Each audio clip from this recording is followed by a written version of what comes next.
नमस्ते, बहुत स्वागत आपका अनादि टीवी पर। मैं हूं आपके साथ पारुल। आज बात करेंगे पीडीए पंचायत पर सियासत। उत्तर प्रदेश में समाजवादी पार्टी 2027 में सत्ता में वापसी के लिए हर संभव प्रयास कर रही है। समाजवादी पार्टी ने यादव मुस्लिम यानी एमवाई से अपनी आइडियोलॉजी शिफ्ट करके पीडीए यानी पिछड़े दलित और अल्पसंख्यकों पर केंद्रित कर दी है। पर अब इस पीडीए में ए का मतलब अल्पसंख्यक ही नहीं है, बल्कि ए का मतलब है अल्पसंख्यकों के अलावा अगड़े और आधी आबादी यानी महिलाएं भी। अपनी इस बदली हुई आइडियोलॉजी को जनता तक पहुंचाने के लिए समाजवादी पार्टी हर जिले में पीडीए पंचायत का आयोजन कर रही है। समाजवादी पार्टी के प्रदेश अध्यक्ष श्यामलाल पाल खुद हर जिले में जाकर इन पंचायतों की अध्यक्षता करेंगे।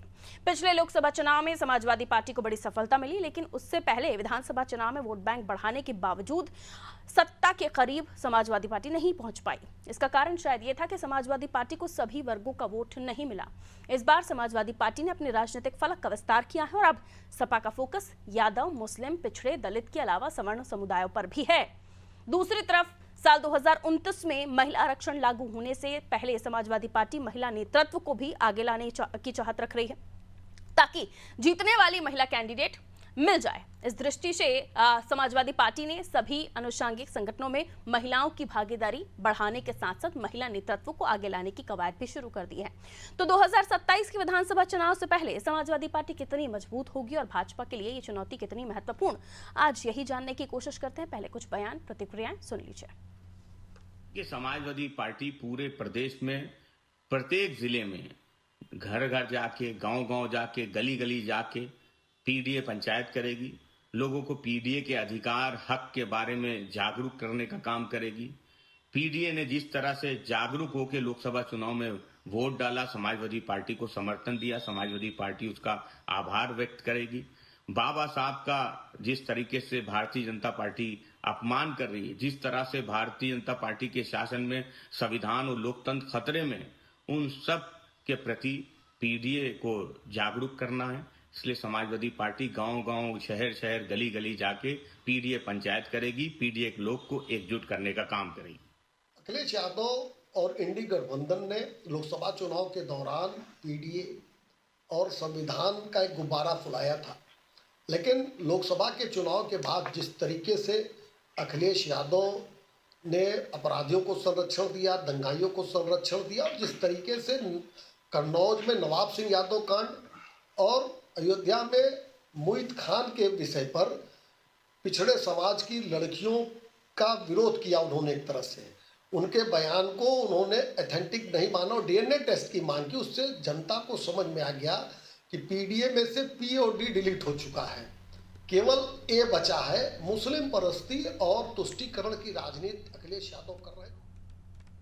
तो बीजेपी तमाम घटनाओं को गिनाकर ये बता रही है कि कितने पीडीए की खिलाफत जो है वो सपा कर रही है, और वहीं आप देखिए तो भाजपा के बूथ मैनेजमेंट के समकक्ष या उससे भी बेहतर तरीके से समाजवादी पार्टी कोशिश कर रही है कि वो सेक्टरवार तरीके से इस योजना पर काम करे, और इसलिए उन्होंने तमाम अपने नेताओं को, तमाम जो कार्यकर्ता हैं उनको मेहनत करने के लिए, ताकत लगाने के लिए कह दिया है।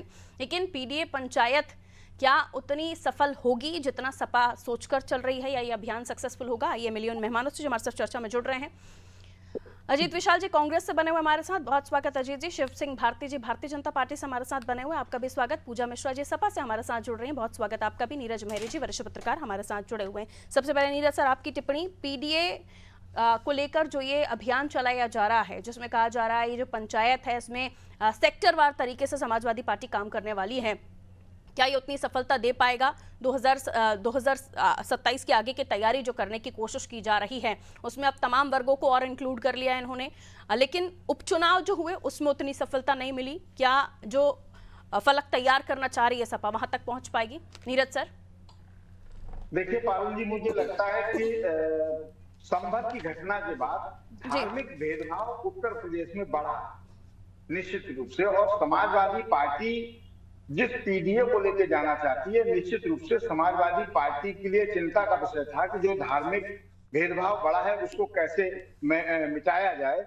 और यही दौर एक बार आपको पारुल जी याद हो, बसपा के समय एक सिस्टम चला करता था भाईचारा जो सम्मेलन था, उसी को आप पीडीए कह सकते हैं। सेम उसी पैटर्न पे समाजवादी पार्टी इसकी तैयारी कर रही है। मुझे लगता है कि जो एजेंडा उनका पीडीए का लोकसभा के चुनाव में चला, निश्चित रूप से चला, अब उसमें वो वाकई जनता से जो समाजवादी पार्टी दूरी हो गई थी थोड़ी सी उपचुनाव में या लोकसभा चुनाव के बाद थोड़ी सी व्यस्तता उनके नेताओं की बढ़ गई थी, उससे निश्चित रूप से मुझे लगता है कि समाजवादी पार्टी को जमीन जो मजबूत करने का ये अवसर है और जमीन जो मजबूत कर लेगी, क्योंकि जो पीडीए में लोग आते हैं, पारुल जी उत्तर प्रदेश की मैं बात करूंगा, उत्तर प्रदेश में जो लोग पीडीए में आ रहे हैं उनका आज भी उत्पीड़न हो रहा है, चाहे तहसील में वो जाए, चाहे थाने में जाए, चाहे कहीं और जाए। निश्चित रूप से उनके सरकार जो प्रयास कर रही है वो जमीन तक धरातल तक नहीं पहुंच पा रहे हैं निश्चित रूप से।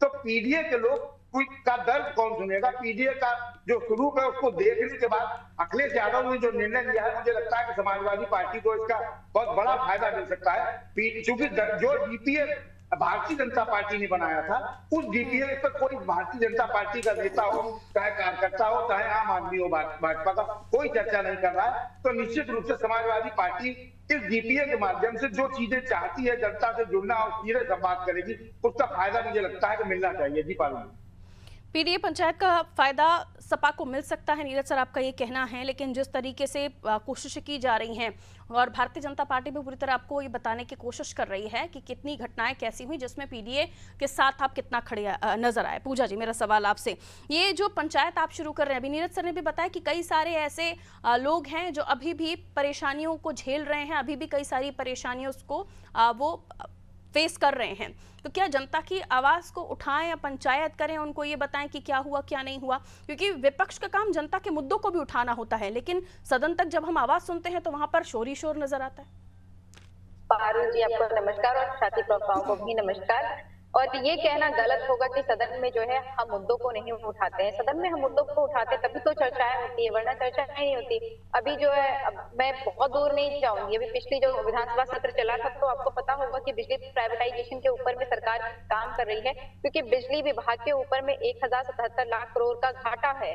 तो उसके ऊपर में जो है हमारे पार्टी ने बिल्कुल पूरे मुखर होकर के प्रश्न उठाए कि भाई ये ना किया जाए, आप जो है उसमें और सृजन करिए, वर्क करिए, पर ये प्राइवेटाइजेशन ना करिए। और अगर आप देखेंगे तो जॉब को लेकर के ही जो है समाजवादी पार्टी ने ही वहां पे प्रश्न उठाया हुआ सदन में, तो ये कहना कि हम सदन में नहीं सवाल उठाते वो गलत होगा। और अगर आप ये कहते हो कि हम सड़क पे सवाल नहीं उठाते तो भी गलत होगा। अगर हम सड़क पे सवाल ना उठा रहे होते तो जो प्रोटेस्टर्स है उनको समाजवादी पार्टी का कार्यकर्ता कैसे कहा जाता? आपने देखा होगा कि जब भी जो है सड़कों पर प्रोटेस्ट होता है, छात्र कर रहे हो या नौजवान कर रहे हो या किसान कर रहे हो, महिलाएं कर रहे हो, तो ये हमेशा कहा जाता है कि ये विपक्ष से प्रेरित है या फिर विपक्ष के नेता या और भाजपा के जो विधायक होते हैं वो तक ये तक कहने में नहीं चूकते हैं कि ये सब समाजवादी पार्टी के कार्यकर्ता इनको जो है पिटना चाहिए। तो हम सड़क पर भी उठाते हैं।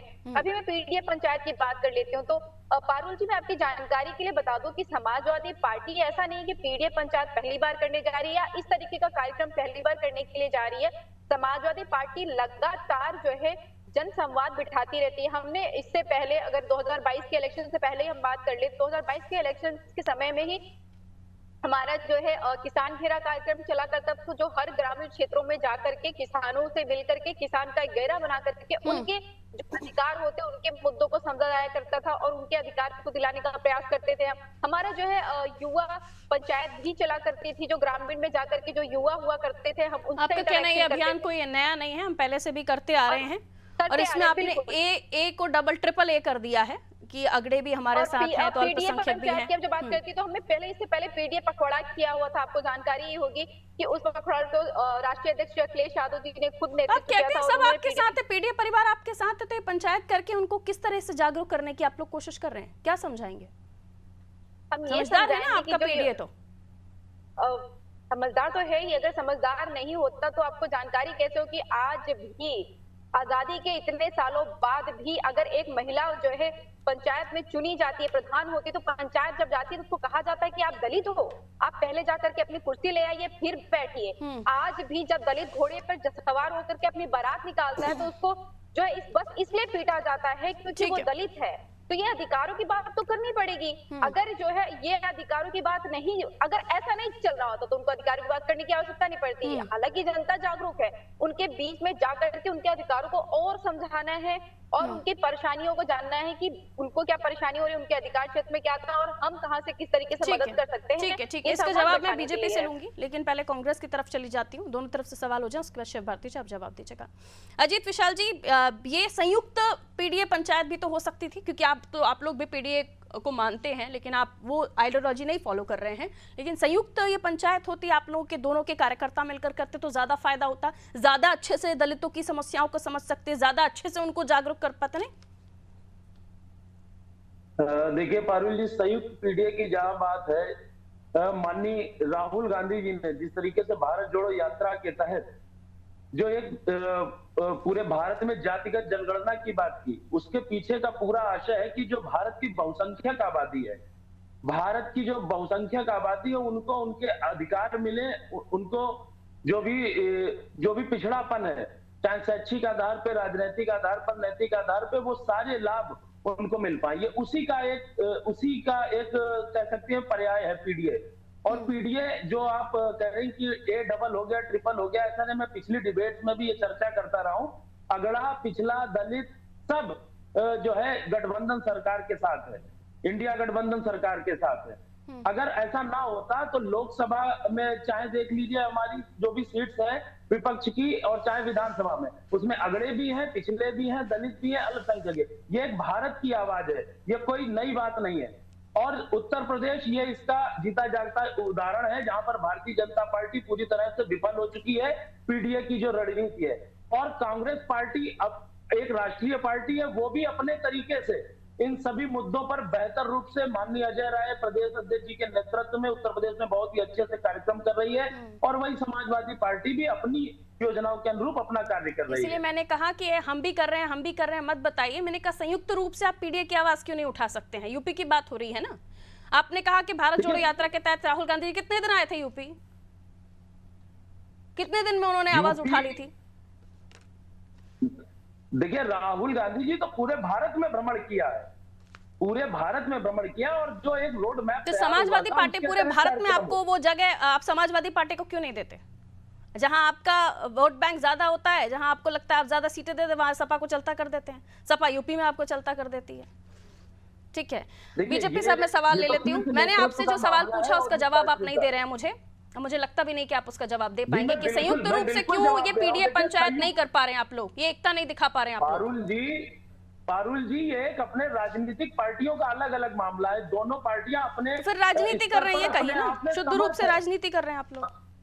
बिल्कुल, राजनीति का विषय तो है ही, लेकिन इसके साथ समाज को जागरूक करने का ये विषय है। ठीक है, मैं बीजेपी से एक कमेंट ले लूं। ठीक है, शिव भारती जी जवाब दीजिए। अरुण जी, पार्टियों के अपने विभिन्न कार्यक्रम तो चलते रहते हैं। सारी पार्टियां कोई ना कोई कार्यक्रम लेकर आती हैं, जनता के बीच में जाती है। लेकिन पीडीए के सामने आप ध्वस्त हैं। लेकिन मैं अपनी बात पूरी कर लूं पारुल जी। ये वही समाजवादी पार्टी है जो पिछड़ों की राजनीति करती है, बहुजन समाज पार्टी दलितों की राजनीति करती है, और इनको पिछड़ों के बीच में जाना है, जबकि ये सत्ता में होकर आए हैं। तो ऐसा कोई नहीं कि ये पहली बार इन्होंने दल बनाया उतरे। समाजवादी पार्टी पिछली जब इनकी सरकार रहती है तब ऐसी जाति का बोलबाला होता है, कभी सिर्फ मुसलमानों का बोलबाला होता है। तो मेरा कहने का मतलब है कि पिछड़े समाज के व्यक्ति या दलित समाज के व्यक्ति अब बहुत समझदार हो चुके हैं, अब वो बरगलाने में नहीं आने वाले। क्योंकि आप जब सत्ता में थे तब तो आपको अपने आसपास इर्द गिर्द अपने समाज के लोगों को मलाई चटाने का आप काम करते हैं, बाकी आप पिछड़े वर्ग के लोगों को भूल जाते हैं। जैसे ही आप सत्ता से बाहर आते हैं तब आप पीडीए का नारा लेकर चले आए। लोकसभा के बाद से आपका पीडीए, आपको लग रहा है कि पीडीए हमारी दूसरी महिला को पार लगाएगा, लेकिन ऐसा नहीं है। जनता समझदार है, सारे लोग तो लगाए ना, 37 सीटें आई भी तो उनकी। कार्यक्रम कुछ भी चला, वही तो उपचुनाव में होकर गया ना, उसकी भी चर्चा कर ले। उपचुनाव में होकर गया, वो भी पीडीए पर बनाए थे, उसमें यही इनका जो इंडियन अलायंस है अलग थलग पड़ गया। अब साथ ये लोग बात करते थे, तब पीडीए थलग पड़ गया। समय इतना ही इजाजत दे रहा था। बहुत बहुत शुक्रिया, आप सभी लोग हमारे साथ जुड़े, बहुत पेशेंटली आपने वेट भी किया। तो देखिए पीडीए पंचायत, इससे लग रहा है समाजवादी पार्टी को कि उतर जाएंगे, उनकी नैया पार हो जाएगी और इसलिए वो दोबारा से इस अभियान में, क्योंकि देखिए उत्तर प्रदेश में जो हालात हैं इस वक्त राजनीतिक पहलुओं से अगर देखें, जो अमित शाह जी का बयान था उसके बाद से तमाम उत्तर प्रदेश में जो राजनीतिक दल हैं, विपक्षी दल, वो लामबंद हो गए हैं। चाहे हम बीएसपी की बात करें, कांग्रेस भी और समाजवादी पार्टी भी, इनको लग रहा है कि सुनहरा मौका है इस वक्त। जो वोटर्स हैं जिनके जहन में ये बात डाली जा सकती है कि ये अपमान हुआ है, हालांकि इस छोटे वीडियो को दिखाया जा रहा है बार बार, और वहीं पर अब ये पूरे अभियान को चलाने की कोशिश की जा रही है। हालांकि दोनों साथ होने का बात कर रहे हैं, चाहे समाजवादी पार्टी चाहे कांग्रेस, लेकिन अखिलेश जी का पोस्ट देखिए तो वो अपने राजनीतिक गणित और वोटर्स गणित को लेकर पोस्ट करते हुए नजर आते हैं। तो देखना होगा पीडीए की जो ये पंचायत करने जा रही है समाजवादी पार्टी, कितनी सक्सेसफुल होती है, कितनी सफलता समाजवादी पार्टी को मिलती है, और जो ये चुनौती समाजवादी पार्टी बीजेपी के सामने रखने जा रही है पंचायत के माध्यम से, क्योंकि सेक्टरवार तरीके से वो काम करें और ये बूथ मैनेजमेंट पर काम करते हैं, तो ये किस तरीके से आप उसका तोड़ निकालेंगे। दीजिए इजाजत, नमस्कार।